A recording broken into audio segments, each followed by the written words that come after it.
Hi everyone, it's good to see you all. This video is about how creation works.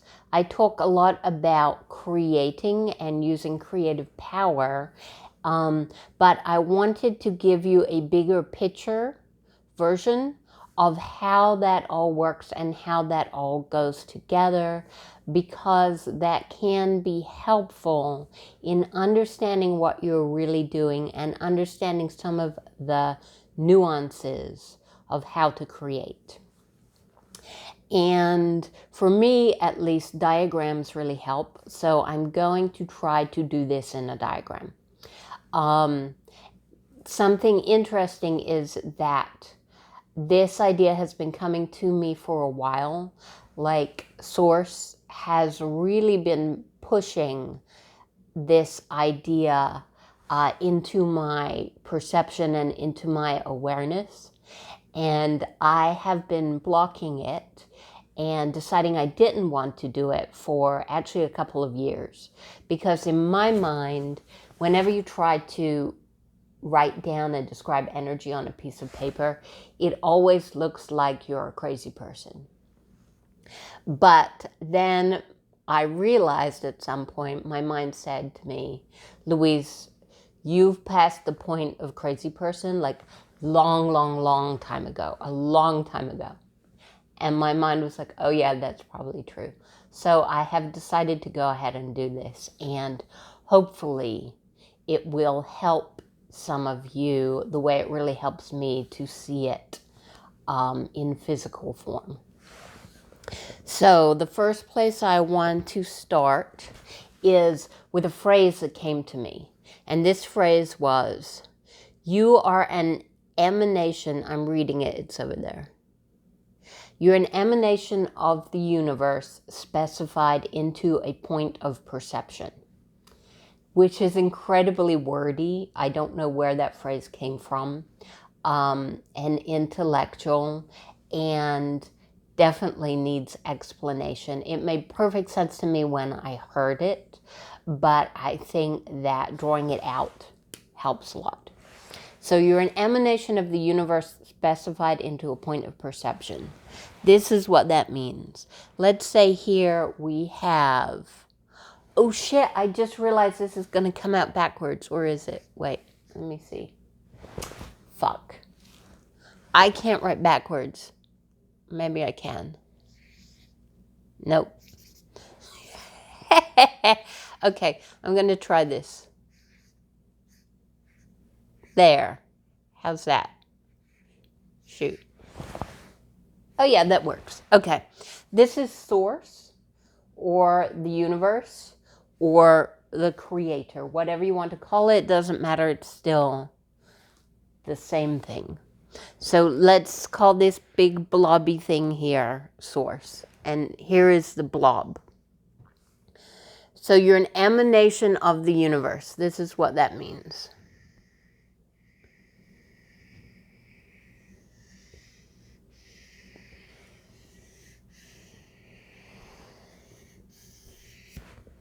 This is the universe here. Energy. Energy, and this is real reality.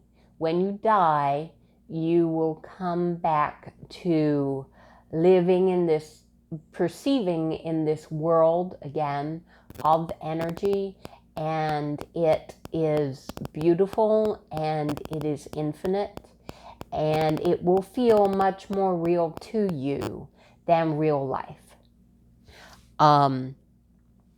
Because this is the depths of creation.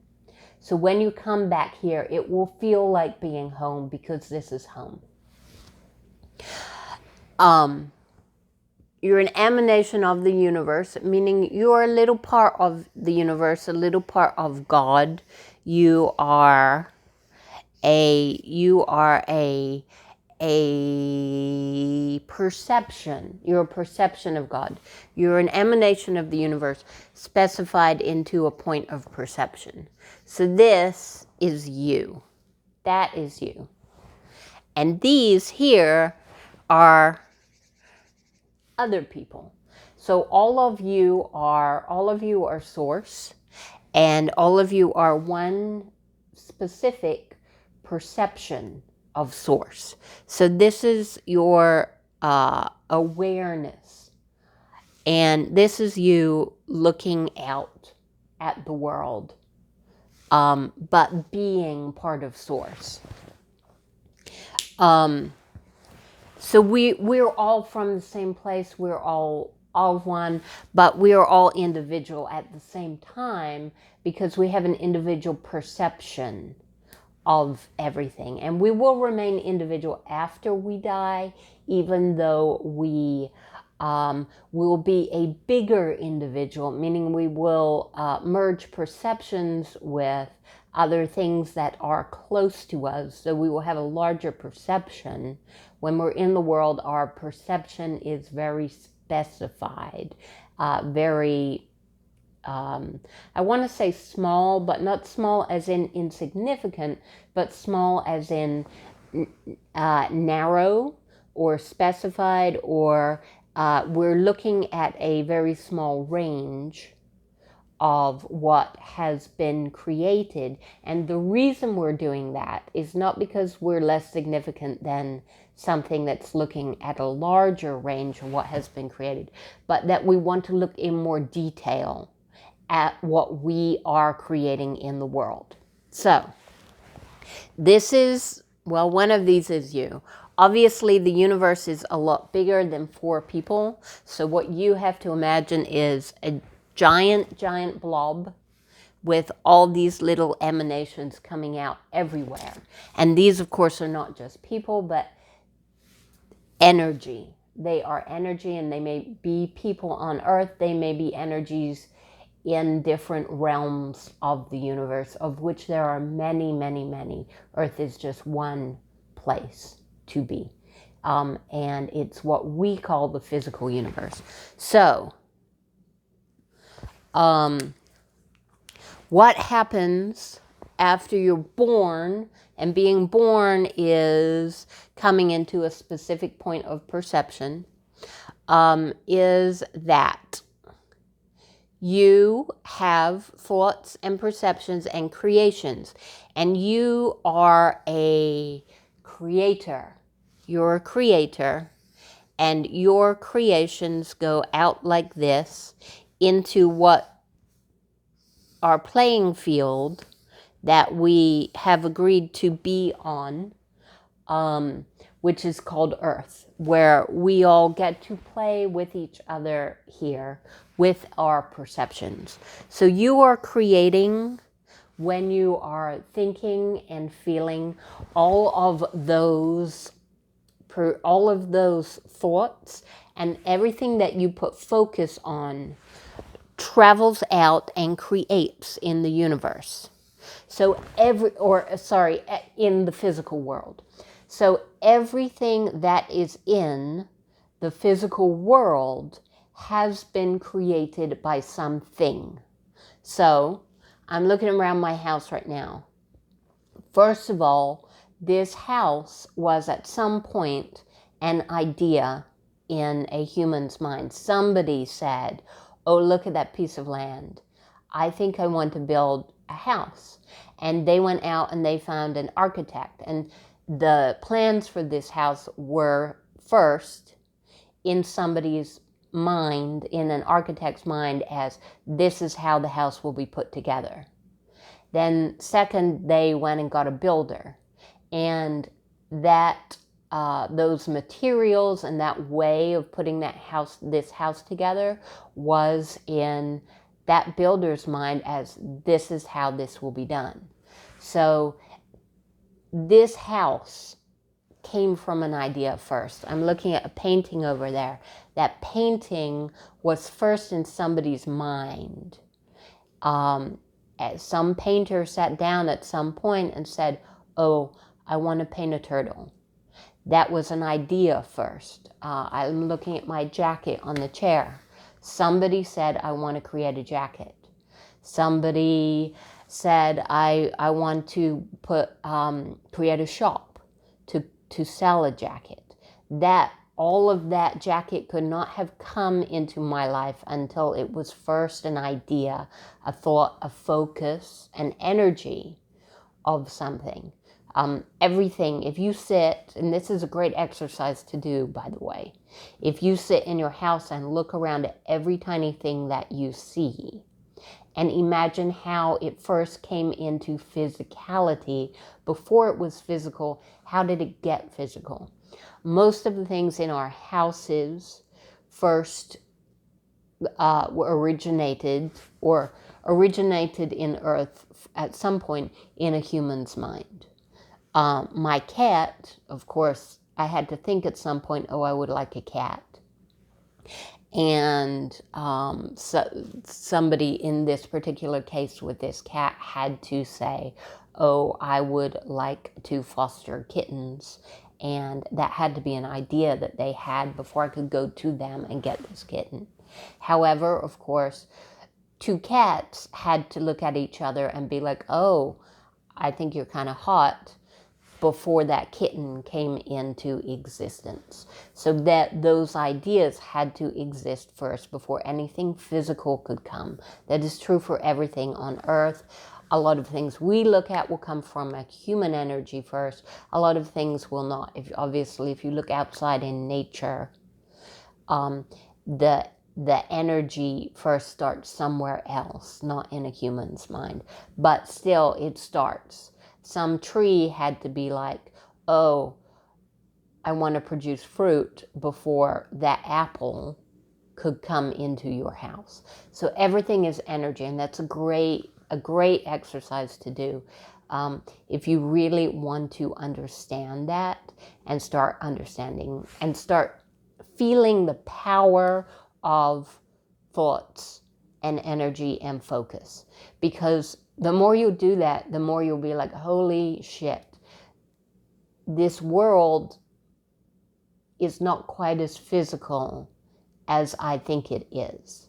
Because it all started in energy. So, brilliant exercise. So what I'm trying to get across to you is the power of your own thoughts and emotions and focus. And this is your thoughts and focus. So this is maybe you want to go to school. This is maybe you decided to do a vegetable garden. This is maybe you wanted to live in a particular house and then you ended up living in this house. This is you wanted a relationship and then you had a relationship with this person. All these ideas that you have end up in physical creations. Now, what happens, of course, is we are not the only one creating here. There are other humans and there are other energies, and they also create themselves. They actually have their own ideas. And that translates into physical creation. So you have this other person here having their own thoughts, and some of their thoughts will intersect with your thoughts, and some of them won't.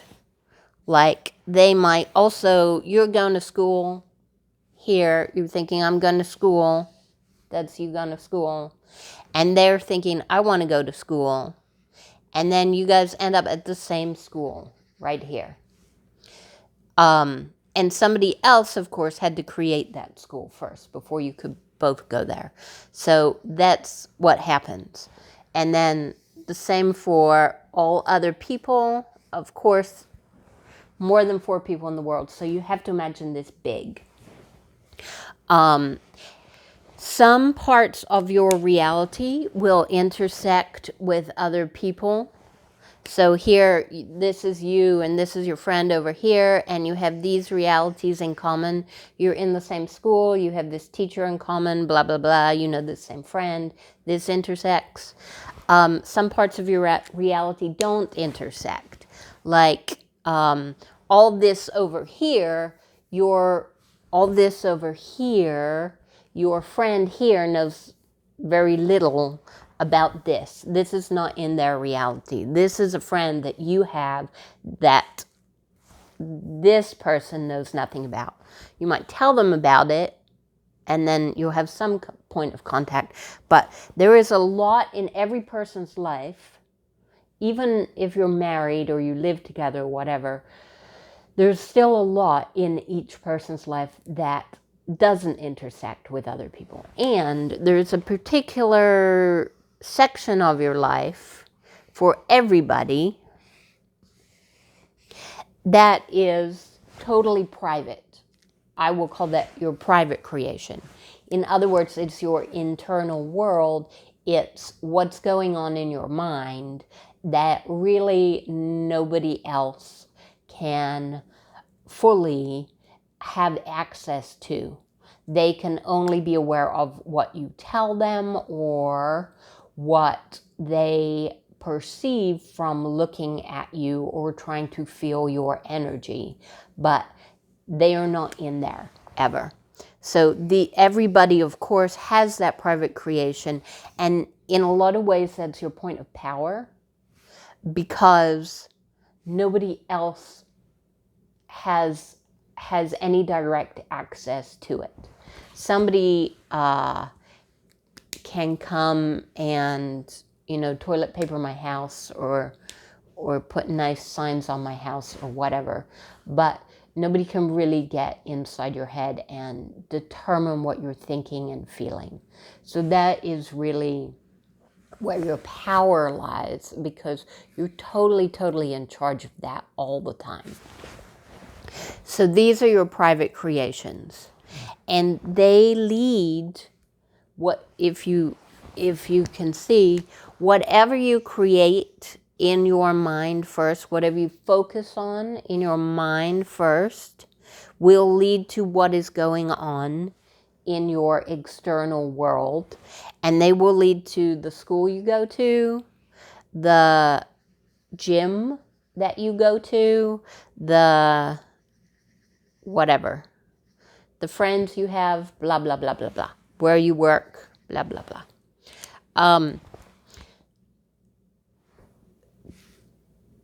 But what you choose to focus on and think about privately leads you to certain places. So the point I want to make here is that if your thoughts are,